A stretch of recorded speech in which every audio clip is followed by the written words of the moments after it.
बजरी माफिया लूट रहे चांदी, गरीबों की जेबें हो रही खाली।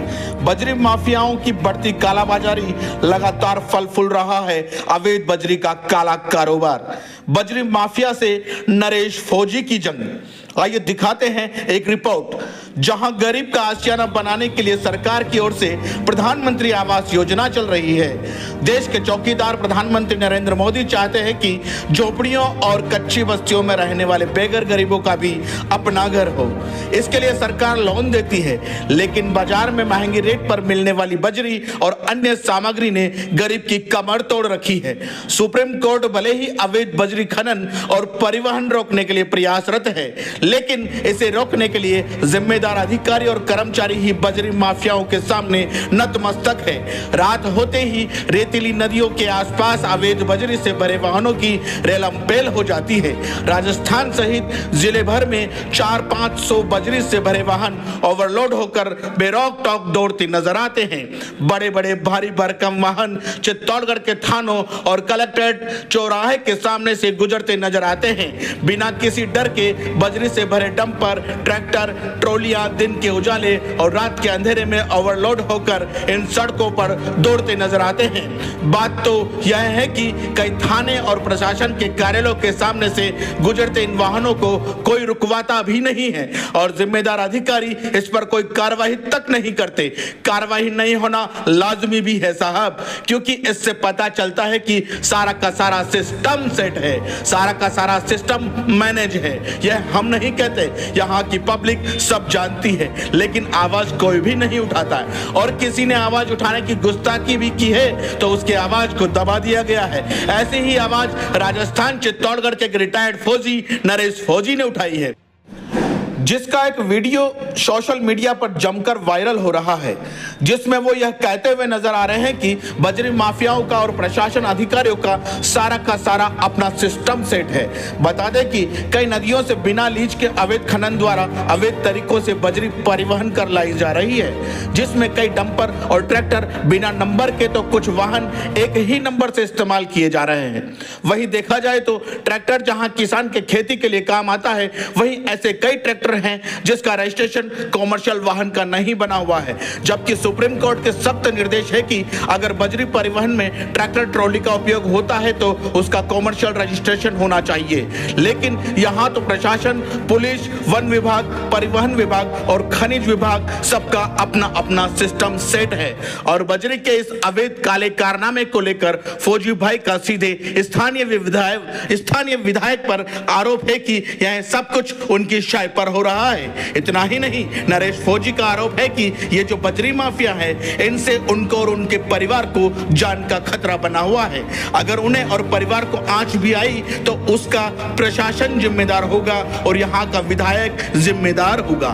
फौजी भाई ने चेतावनी भरी आवाज में इतना तक कह दिया कि बजरी माफियाओं कान खोल कर सुन लो, बजरी माफियाओं कान खोल कर सुन लेना, सच्चाई की आवाज नहीं दब सकती। तो वही फौजी भाई बजरी माफियाओं के खिलाफ आंदोलन की तैयारी की बात कह रहे हैं। आइए दिखाते हैं वो वीडियो जो सोशल मीडिया पर जमकर वायरल हो रहा है, जिसमें क्या कुछ कह रहे हैं रिटायर्ड आर्मी ऑफिसर नरेश फौजी।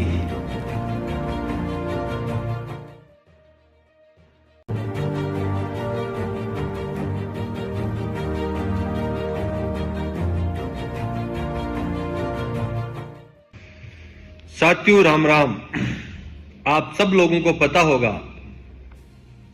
कि इतनी न्यूज में आने के बाद आखिरकार बजरी की वसूली पे क्यों नहीं रोक लगी। इसका मतलब ये बहुत बड़ा सिस्टम से चल रही है बजरी। प्रशासन को पता चल गया है, सबको पता चल गया कि बजरी की वसूली हो रही है, लेकिन सब लोग चुप हैं क्योंकि सबका सिस्टम सेट है। ये मैंने देखा, कुछ दिनों में मैंने ये देखा कि इतनी बड़ी आवाज उठाने के बाद भी इन लोगों ने कोई एक्शन नहीं लिया।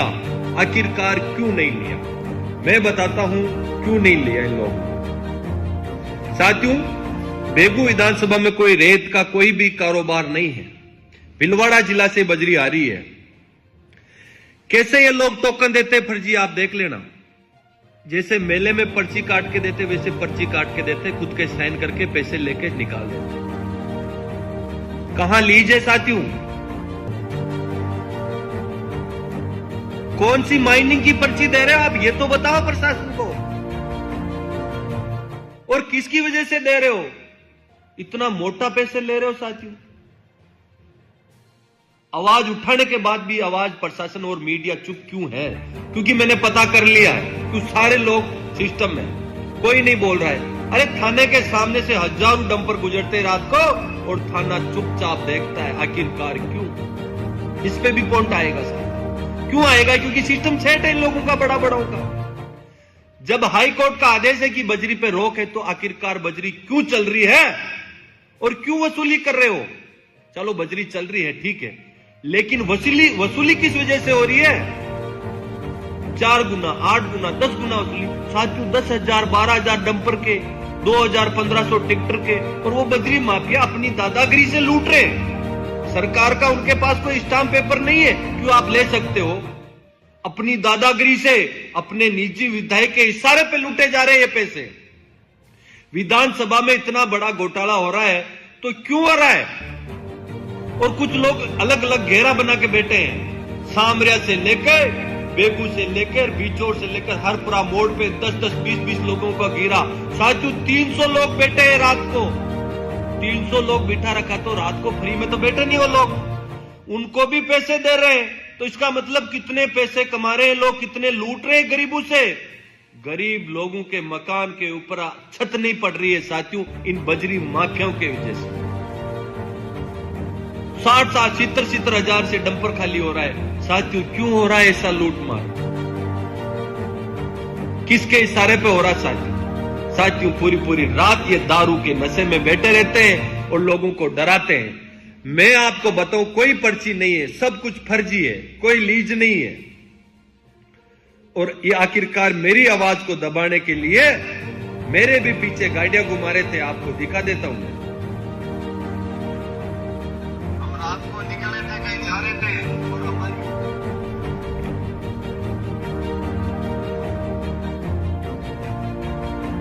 हमारे पीछे कर रहे हैं लोग कि भाई डर जाएंगे, रुक जाएंगे, हम रुकने वाले नहीं है।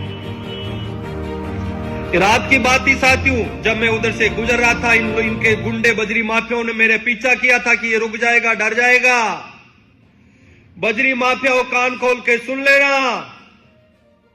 कि मैं आपसे डरने वाला नहीं हूं, आप मेरी आवाज को दबा सकते होंगे, सच्चाई की आवाज साथियों नहीं दब सकती। कोई मेरे कारोबार नहीं चल रहे जो आप मेरी आवाज को डरा दोगे साथियों। अगर मेरे परिवार के ऊपर कोई आंच आई और मेरे को डराने और धमकाने की कोई बात की, कुछ हुआ, यहाँ का स्थानीय प्रशासन जवाबदार होगा और यहाँ का निजी विधायक होगा, क्योंकि सारा इशारा उसके इशारे पे चल रहा है, साला काला बाजार उसके इशारे पे चल रहा है। बाकी विधायक यहाँ का अपनी बेगू विधानसभा का मालिक है, उसके दिए हुए इशारे बिना कुछ नहीं चलता है।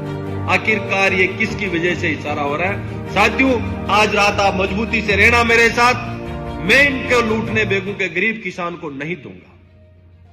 मैं आपके साथ मजबूती से खड़ा रहूंगा और बहुत जल्दी आंदोलन की तारीख फिक्स कर रहा हूं। मैं इन लोगों को लूटने नहीं दूंगा, मैं बेगू के गरीब किसानों को लूटने नहीं दूंगा। आखिरकार प्रधानमंत्री जी से आवास योजना तो आ रहा है, लेकिन मकान के ऊपर छत नहीं पड़ने दे रहे ये बजरी माफिया। इन गुंडों के ऊपर किसका हाथ है जो मेरी आवाज को दबा रहे हो? मेरी आवाज नहीं दबेगी आपसे, याद रख लेना। मैं इस मेवाड़ और बेगू के लिए महाराणा प्रताप बन के लड़ूंगा। घास की रोटी मंजूर, लेकिन समझौता नहीं। गरीब और किसान के घर घर जाके अलग जगाएंगे, इस बेगू को लूटने नहीं देंगे। यही हमारे आपसे निवेदन है। और आखिरकार तुम लोगों ने जितनी साजिश की, वो तुम्हारी साजिश नरेश फौजी के सामने नहीं चलेगी। तुम मेरी आवाज को दबाने की कोशिश कर रहे हो, लेकिन मैं तुम लोगों से डरने वाला नहीं हूं, झुकने वाला नहीं हूं।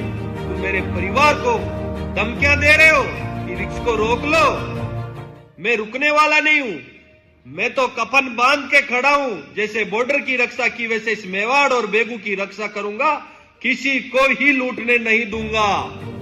मेरी आवाज इन गरीब किसानों के लिए है, मेरी जिंदगी कुर्बानी इस मेवाड़ के लिए है। किसी में दम है तो आवाज को दबा के दिखाना।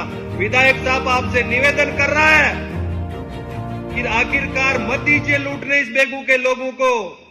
आपके चुनाव का खर्चा इतना हुआ तो आप अलग जगह ले ली, लेकिन गरीब को मत लूटो। आप ये चुनाव का खर्चा गरीब किसानों से लोगे आप लोग, मैं नहीं लेने दूंगा।